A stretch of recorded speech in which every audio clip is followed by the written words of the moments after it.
Hello and welcome, everybody. My name is Ryan Niemiec. I'm here with Ruth Pierce, and we're with United in Strengths for the VIA Institute on Character. And United in Strengths is this initiative that the VIA Institute's been putting forth to offer support to people around the world, coping not only with COVID, but with everything else in life, and to really highlight character strengths and mindfulness and community during these times. And so you'll recall, for those of you that have been here before, that we have that 3-word tagline, which can be kind of nice cues for us into our own daily life. And those 3 words are remember, breathe, and connect. We remember that we have 24 character strengths or capacities to turn to help us through times of adversity and to make the good times that much better. And we pause to breathe throughout our day, throughout all the challenges of life, that if we could just catch our breath a little bit more throughout the day, that might serve us well. And then 3rd, connect. And that's the reminder to connect with one another, connect more in our families, to default on connecting with people when possible, and to connect right here in your United in Strengths community. So with that, I'm just so delighted to be able to introduce to you Dr. Ruth Baer. So let me just say a little bit about Ruth before we dig into some questions. So Ruth Baer is a professor emeritus of psychology at the University of Kentucky, and is a mindfulness teacher, trainer, and researcher at the Oxford Mindfulness Center, the University of Oxford in the UK. Now, Ruth is a leading mindfulness figure. Actually, she's a leading researcher in the assessment of mindfulness, the conceptualization of mindfulness, the effects of mindfulness-based interventions, the mechanisms of change of mindfulness, and mindfulness training. And actually has also been a leader in professional training and ethics in the mindfulness field. She's edited 3 major scholarly books on mindfulness, and I could tell you I've looked deeply at them, and they're amazing books for those that are professionals in mindfulness and leading mindfulness groups. She's also written a wonderful book for the general public called Practicing Happiness, which I also have, and that digs into a lot of what our topic is here today, the 5 facets of mindfulness. So check out Practicing Happiness as well. Now, Ruth is also the creator of a number of different self-report instruments, so different tests, and one of them is a test that we're particularly interested in at the VIA Institute on Character. It's called the 5 Facet Mindfulness Questionnaire. And so digging into those 5 skills of mindfulness. And so that's what the test that we use to create the mindfulness and character strengths report that many of you have, where we integrate in those results. So that's a little bit about Ruth. Welcome, Ruth. Thanks for being here. Thank you. It's lovely to be here. Very glad to be here. Yes, and Ruth moved from, she was very close to us in Cincinnati. She was at the University of Kentucky in Lexington, and then moved, a few years ago to the UK. Yep, that's right. I moved in January of 2019. Yes. So, can you say a little bit, just to get us started, Ruth, on, what brought you to be interested in mindfulness? Why study this? Okay. I was at the University of Kentucky for a long time. I'm a clinical psychologist, and for a while I was in charge of the doctoral program in clinical psychology, and we were very committed to bringing in the most evidence-based treatment for all of the people we worked with in our clinic. And some of them had traits of borderline personality disorder. And so in looking up what is the most evidence-based treatment for borderline, we discovered dialectical behavior therapy. So I went off to do some training in dialectical behavior therapy. This was in the late 1990s. And it was the first, at the time, the only cognitive behavioral evidence-based treatment of any problem that incorporated mindfulness skills. This is Marsha Linehan's intervention, and she had a background in Zen meditation and had developed some behavioral mindfulness skills for her borderline clients. So I went off to learn this because I felt I needed to do my job at the University of Kentucky, and I already knew a lot about cognitive behavioral therapy, and that was much of it. But then there were these mindfulness skills incorporated into the treatment, and I, at the beginning, did not have a clue what those were. I was kind of skeptical. I just associated them with, Buddhism and monks and monasteries and thought, what is this mindfulness thing doing in the middle of an evidence-based treatment program? This sounds a little bit lunatic fringe to me. But when I got there and started learning about it, I realized that it is potentially very important. I thought by the end of the week, I was there for a week, I thought, I think the CBT world should be paying attention to this. I think it's really important. It seemed to me that the CBT world up until that point had been so focused on how you change things. How do you change people's thoughts, change their emotions? How do you change people's behavior? How do you help them change their environment to build a better life for themselves? But CBT wasn't doing anything much about what about all those things that can't be changed? What about, if you grew up in an abusive environment when you were young, you can't go back and change that. What if you've got a really reactive central nervous system? We don't have good ways to change that. What are you supposed to do about the things that can't be changed? And at the time, people would just say, well, you have to accept what you can't change. And that, of course, is true, I suppose, but it just sounds like a platitude and it doesn't sound very helpful. And there was nothing about how you would do that, given that it's quite difficult to accept painful realities that can't be changed. So I think Marsha Linehan's genius was in going off to study Zen and mindfulness meditation and realizing that this is a set of skills that you could teach people how to accept things that can't be changed. And so I think this was really the start of the more dialectical view where we consider the balance or the relationship between acceptance and change. And mindfulness is what we can use as a set of skills to help people learn how to accept difficult things that can't be changed. So I thought that was very important. So that became my new thing in my academic career, was to understand more about mindfulness. So studied DBT in great detail and then branched out into 8-week courses, MBSR and MBCT in particular, and learned a fair amount about acceptance and commitment therapy also.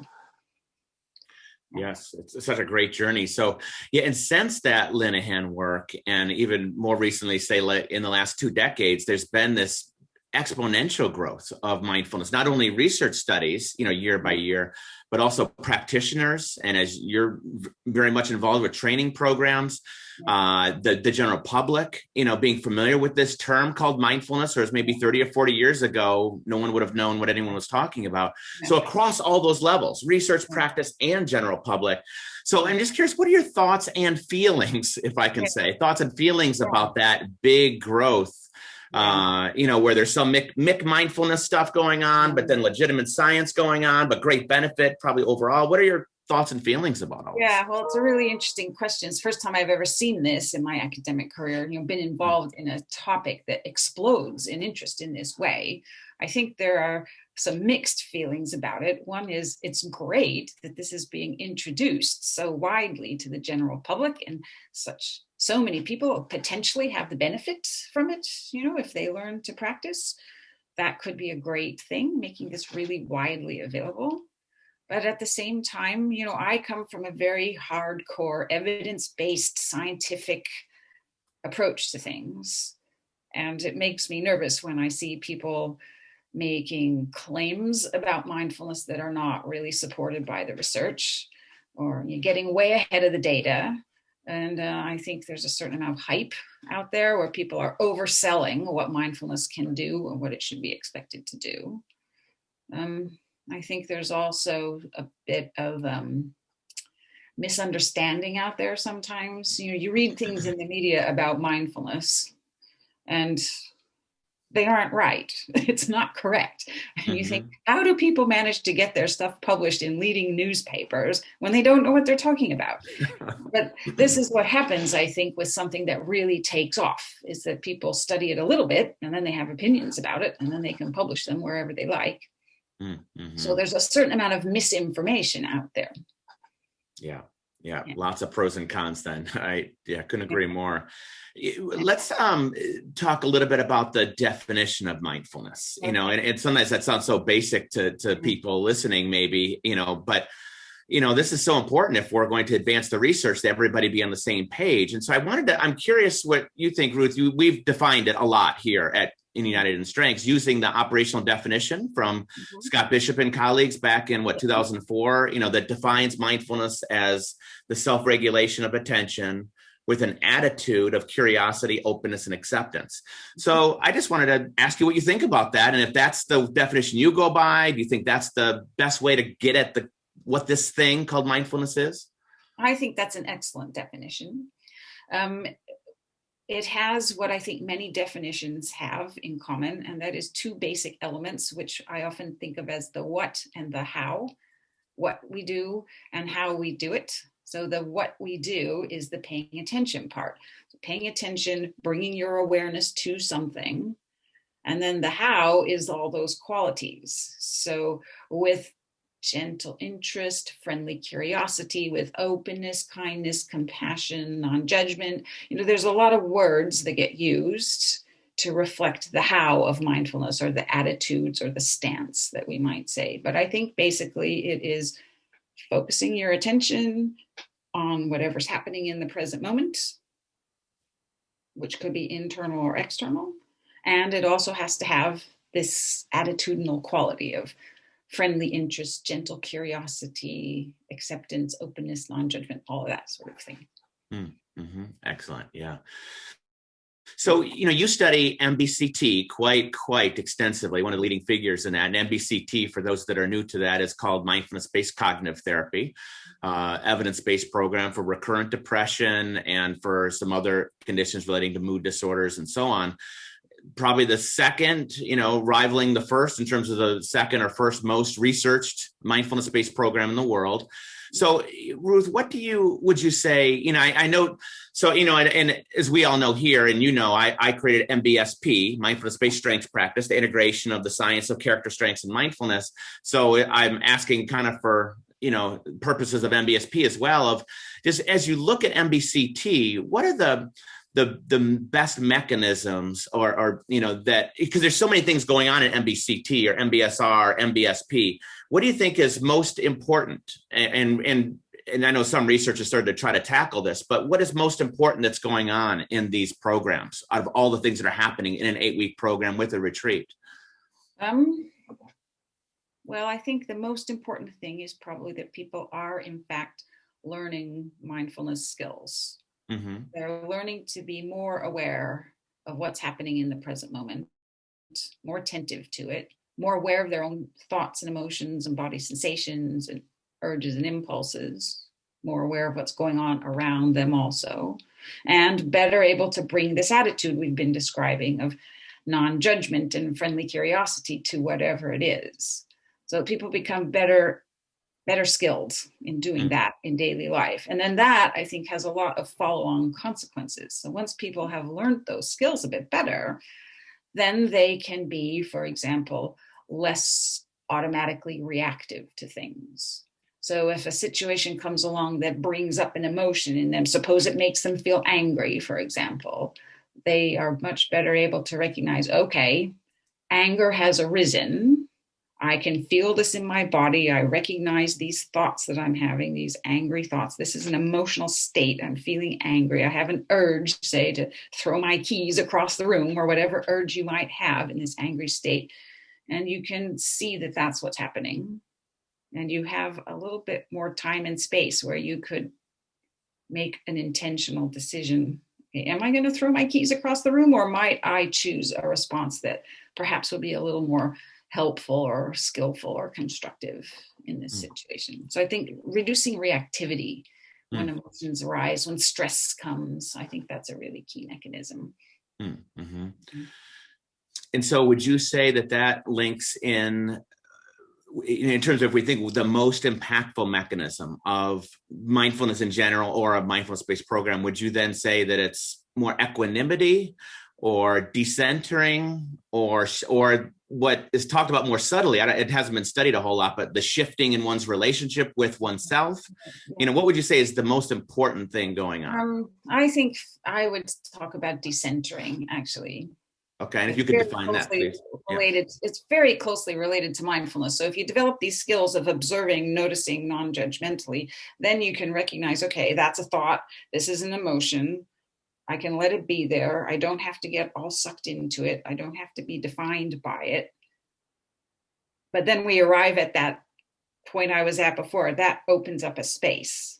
And in that space, we can then make a decision. How am I going to respond to this? Yes. Now, if we move into the 5 facets of mindfulness that you've done so much great leadership around developing the scale, as we said, and a book it's largely on that topic and so many other things. What is your best way or thoughts for a person in the general public to learn about those 5 facets? And by the way, we've talked about the 5 facets the last 2 weeks here, so I know there might be a couple people new. I mean, we don't have to define all of them because we've done that the last 2 weeks here. But observing, describing, acting with awareness, non-judging, and non-reacting. What is the best way to learn those, to teach those, to develop those? I think any evidence-based mindfulness course that's taught by a skillful teacher will cultivate those skills. I think that they are at the core of what mindfulness skills are. And so if you practice mindfulness exercises or take an 8-week course, you will cultivate those things. Mm-hmm. Now, if somebody gets their results and they see, okay, they're highest in this particular skill or that particular skill, and they're lowest in this particular skill, and this is a question people will always ask. So is it a greater value add to expand upon the highest skill, or to try to boost up the lowest skill? Generally speaking, I know there's little issues with the observe and so on, if they're high in observe and low in non-reacting, but because we ask this a lot in the strengths world. Do you work on a signature strength, or do you boost, try to boost up a lower strength? But I'm wondering about that for what you would say to the 5 facets. Boost up boost your awareness of your best quality, or lift up your lowest mindfulness skill. I think the most important thing is that you need to cultivate both the what and the how. Mm-hmm. So the what all by itself, you're paying attention, you're being aware of your thoughts and feelings. Just being aware is not necessarily a helpful thing. It can be a helpful thing if you are non-judgmental and non-reactive about it. But if you could be hyper aware of your thoughts and feelings and then very judgmental about it, and that would not be a good. That's actually probably going to make matters worse. So I would say you need to cultivate one thing from the what category and one thing from the how category. So, and I would put in the what category observing, describing, and acting with awareness. And I would put in the how category non-judging and non-reactivity. So you might, once you've separated that out, then you could ask yourself, all right, in the what category, what's my best one? Observing, describing, or acting with awareness. And then, to be honest, I don't know. If you've got a lot of research data or experience suggesting that it makes sense to you go with your strength, then I might be inclined to say, yeah, go with your strength, but go with a strength in the what category and a strength in the how category. Mm-hmm. To be sure you've covered both those 2 bases. You really need to cover those 2 bases. That's really important. Excellent. Thank you. That's such a great answer. Very thorough. Yeah, I like the way that you categorize. I've heard you talk about the what and the how before, but I hadn't heard you ever do that with the 5 facets in that particular way, or these 3 are this and these 2 are this. Because I was thinking of those first couple. So the describing and observing, also in addition to what you said, as being psychologically minded, and the other 3 as managing oneself or self-management skills, so like you're managing distractions, judgment, emotions, unwanted thoughts. Of course, I like your framing better, but does that other framing make any sense either? There's to break it into those pieces. Yeah, I think so. Yep, I think that makes sense. Yeah. Can you share a little bit about the role of ethics? You've written and talked a lot about the role of ethics with mindfulness training and practice. What is the main couple takeaway points there for everybody? Well, I think it became a big topic in the field because of concerns from people from the more Buddhist side of the spectrum. Mindfulness has all these roots in Buddhist teachings. And some people in the more Buddhist worlds have been and have expressed some concerns about what the Western scientific, mental health field is doing with mindfulness, sort of extracting it out of this Buddhist context and just focusing on these attentional capacities, leaving behind things like the Eightfold Path and the five ethical precepts, which are really central in the Buddhist teachings. And so some people have felt like, this is not a good thing. You're leaving the ethics behind. And some people point to things that are, a bit controversial, like, is it ethical to teach mindfulness to people in the military, for example? Some people make this argument that the military is about killing, and do we want to use mindfulness to support that if you come from a Buddhist perspective and you think killing is wrong? I myself, I should tell you, I feel quite strongly that mindfulness is a really helpful set of skills that should be offered to anyone who could possibly benefit from them. And people in the military, of course, are no exception, and in fact, get put in highly stressful, very dangerous situations.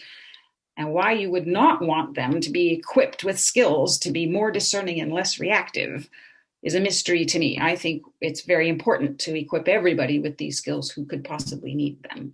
But that has been, for some people, controversial. And another controversial area is mindfulness in big corporations, which some people think of as not necessarily ethical environments, and worry that mindfulness might be used for purposes like increased profit, perhaps at the expense of the well-being of the employees who work there, or, bad for the environment, or who knows what. So there were people saying we shouldn't have left the Buddhist ethics behind. We should be putting the Eightfold Path and the five precepts back into what I think of as secular evidence-based mindfulness training programs. And my view was, no, we don't have to do that, because we have not abandoned ethics. We have just adapted mindfulness to fit it into contexts that have their own set of ethics. We have professional ethics. There's all sorts of secular ethics. It's not that ethics has been left behind, in my opinion. It's that we're working with different systems of ethics. And in fact, if you study professional ethics and Buddhist ethics, you will see quite a lot of overlap, in my opinion. So in the Buddhist teachings, for example, there's a concept called right livelihood, which means earning your living in a way that is non-harmful and is beneficial for people and does no harm, which, a really important ethical principle.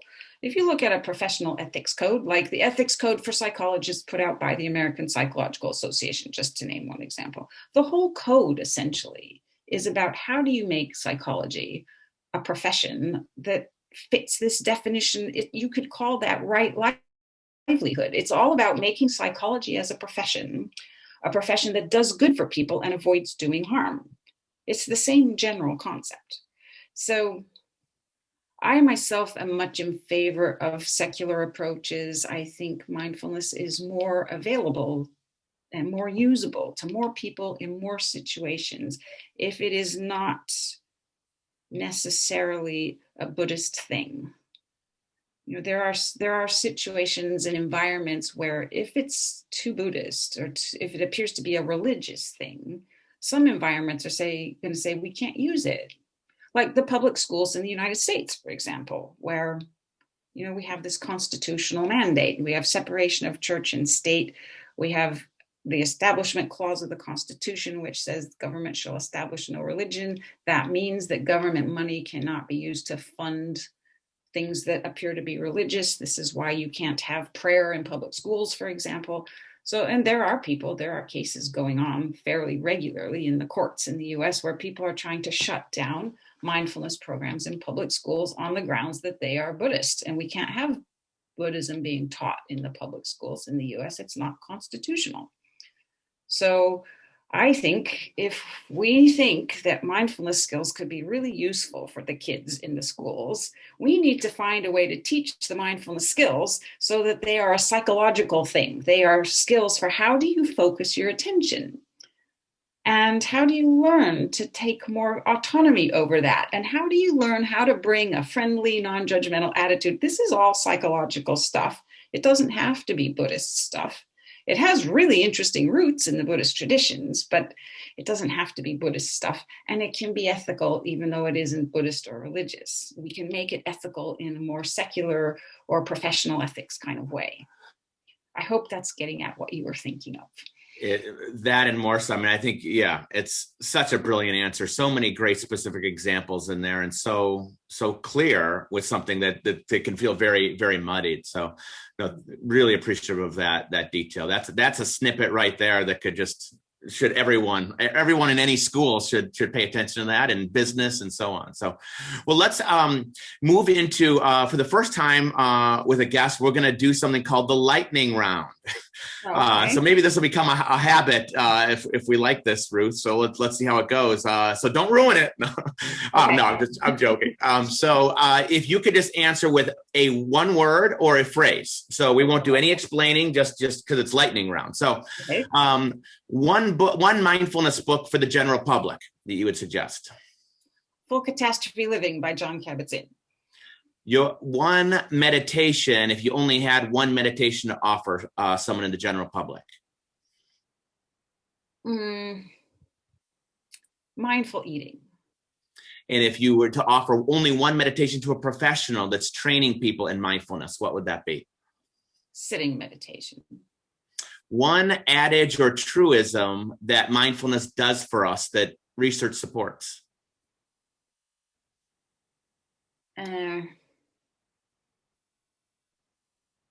That's a tough one. Mindfulness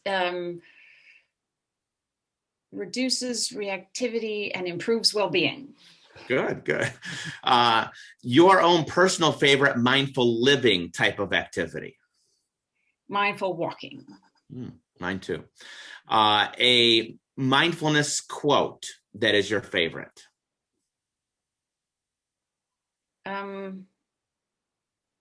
It's from Christina Feldman, and I won't be able to get it word for word, but it's something about mindfulness is not just cold attention. True mindfulness is imbued with warmth, compassion, and interest. See, that's about the what and the how again. Love it. Yes. Yeah. And your next place to live in the world, if it's not the United States or the UK, where would it be? I'm staying here, I think. Okay. Well, thanks so much. Yeah, just brilliant responses, Ruth. And if you wouldn't mind, I know you had said you'd be happy to lead a meditation for the group. If you wouldn't mind leading a meditation, and probably maybe 6-7 minutes long. And then I know there's some questions that come in the chat and some that might come in afterward. We'll have a chance for a few questions perhaps afterward. So. Okay. All right. Well, so let's begin by finding a posture. I assume that most people are sitting.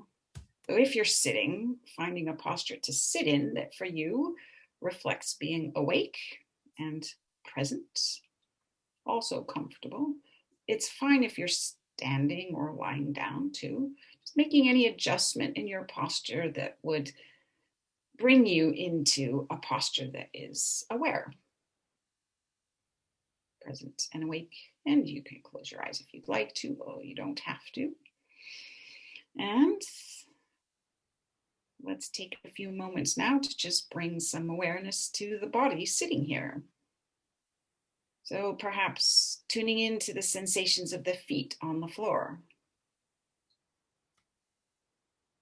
Feeling the feet in contact with whatever they're in contact with. And if you're in a chair, noticing those points where your body is in contact with the chair. Or if you're on the floor or lying on a bed, then again, noticing the contact points with whatever is holding you up.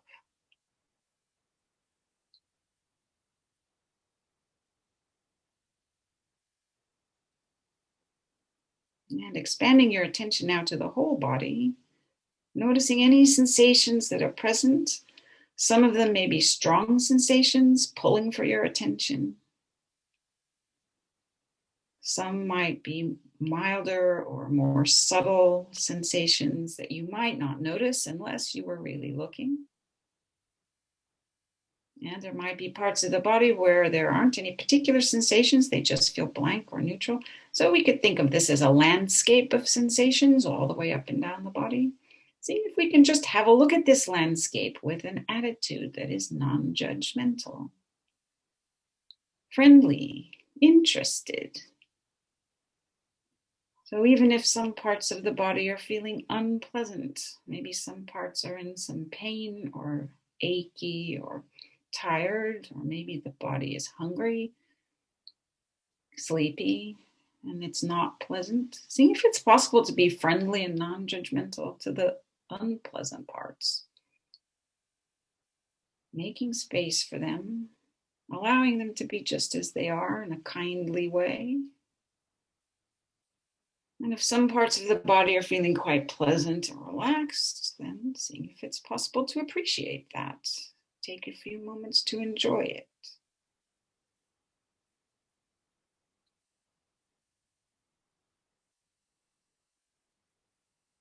And noticing that the body is breathing. It's been breathing all along, but perhaps we haven't been noticing. So we're taking a few moments now to notice the body breathing. And seeing if it's possible to just let the body breathe, to trust it to breathe. It knows how to breathe. No need to control the breath. Just gently observing as the breath goes at its own pace.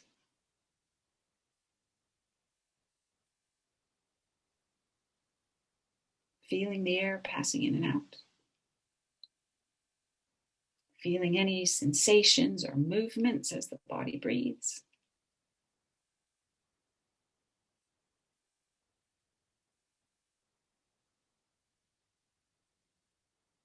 Letting go of any judgments about how the body is breathing.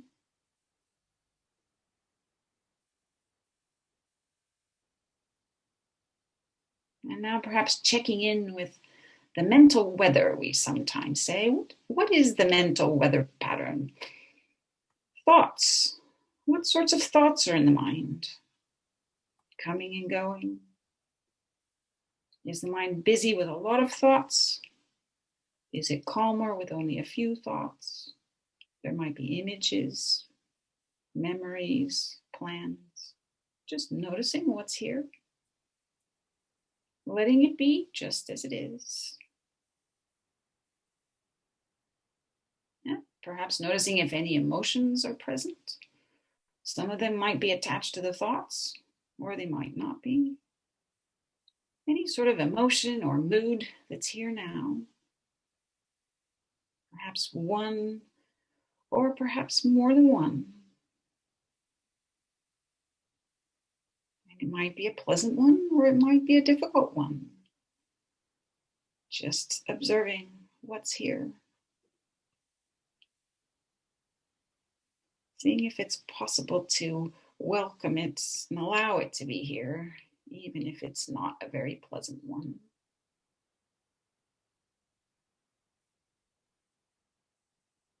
So we have a body sitting and breathing, and we have a mind and a heart with thoughts and emotions, a lot going on. Letting that whole thing be just as it is. Bringing friendliness to it.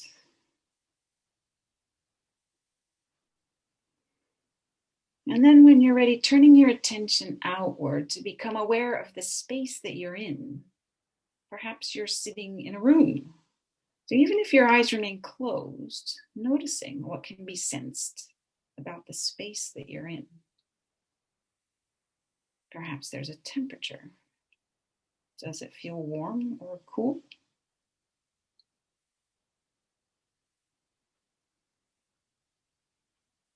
Perhaps there are sounds. Just noticing sounds.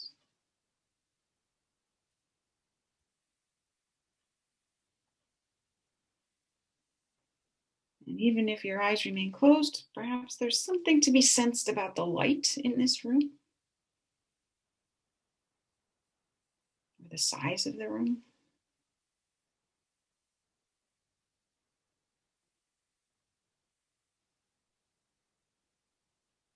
And when you're ready, opening the eyes And just having a little look around this space that you're in, noticing colors and shapes, textures, objects, and noticing if any judgments arise about this space.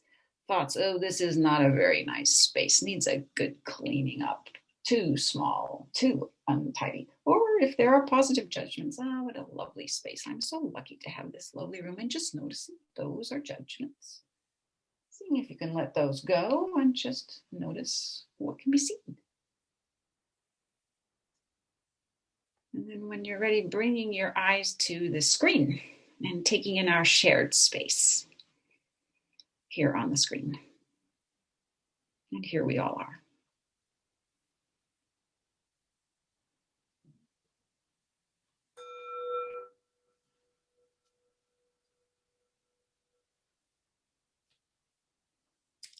Very lovely.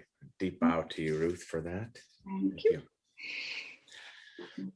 And this is now an opportunity for anyone that would like to ask a question of Ruth live. Please just raise your hand. Please, rather than literally raising your hand, do it through the Zoom, and so that we can, in a programmed way, we'll see what pops up. In the meantime, you're welcome to ask questions by chat as well. And while we're waiting, Ruth, one question that came in that I really like here from Eleanor, it says, what would you say to folks for whom some of the hows of mindfulness are difficult because of something you cannot change? For example, difficulty with attention on one thing because of ADHD. Yes, right. Well, I think acceptance is a key thing. So if you have difficulty focusing attention on one thing because of ADHD, you might exercise a little discernment about the one thing. So, for example, some people find movement practices easier to focus on than sitting still practices. So you might take up a movement practice and see if you can focus your attention a little bit more steadily if the body is moving, rather than if it's just sitting still. Or walking can often be helpful for that. Or even more vigorous activity, mindful exercise, for example. And then practice for short periods. I would say be persistent in a gentle, friendly way. Don't give up. Still plenty of room to get benefits from this.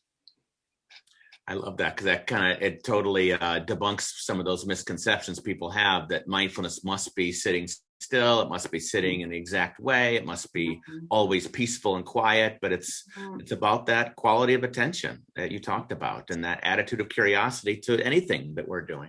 Anything, right? Yes, you do not have to be sitting still with peace and quiet. Yes.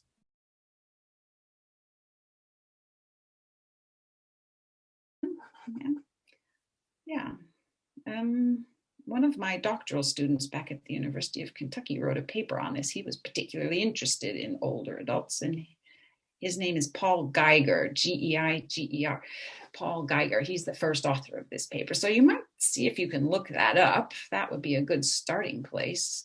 I think if you just Googled mindfulness and older adults, you would probably find that other papers have come out since that one, and they might have some good suggestions for particular practices or exercises. Great, thank you so much. Yeah. Thanks, Ruth. One of the questions in the chat is around narcissism.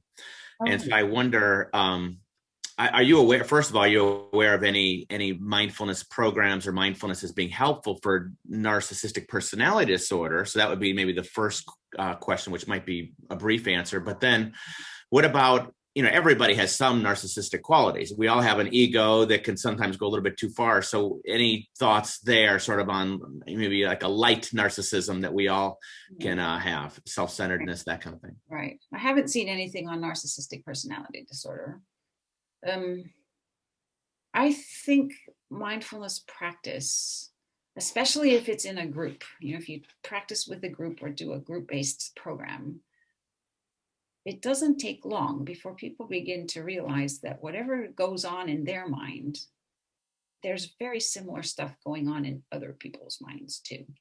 So when you first start to look at what goes on in your own mind and you see all these thoughts jumping around, what sometimes people call monkey mind, it just jumps around. It produces all kinds of random stuff. It looks kind of crazy sometimes. it can be a little bit alarming when you first start. If you've never before looked inside to see what's actually going on in there, it can be a little bit alarming. And you think, oh, golly, my mind is crazy.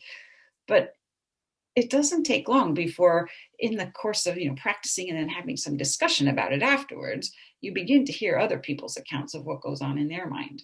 And you begin to see that these patterns are so common that we all seem to be subject to them as human beings. We all get caught in believing all our thoughts. We get caught in not being able to decenter. We get caught in excessive reactivity. And it starts to very naturally, I think, develop this capacity for compassion for our fellow human beings. We start to realize everybody has a human mind, and everybody's mind creates traps for them. We are all subject to this. So I think that it tends to cultivate compassion, which I think tends to reduce narcissism. It makes us more focused on what's often called common humanity in the mindfulness fields. Common humanity is a lovely sort of a value, really. It reflects this notion that everybody has a mind. Mindfulness teachers, mindfulness students, even if you've been meditating for decades, you still have a human mind, and you're still subject to all of these things. Beautiful. Thank you. Iroslav, your hand is up. Yes, thank you, Dr. Baer. Thank you so much for your insightful answers, comments, and this beautiful meditation. I just wanted to ask, maybe you can elaborate a little or stress like the main points for the non-reacting part. Sometimes it's the hardest part. Well, maybe it's easier to be aware, but not to react. For example, for someone speaking something which you don't like, or it takes like a short part of the second when you starting getting involved, and it's better to avoid this. So thank you. Yep, I agree with you that reducing reactivity can be very challenging. So I think it's a matter of practice, noticing reactivity as it's happening.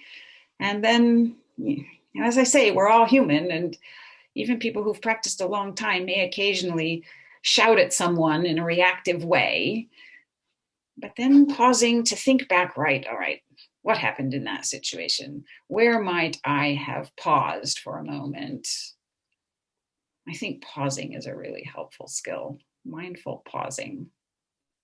If you can practice mindful pauses, you might be able to eventually pause in the middle of a really agitating situation and give yourself that space.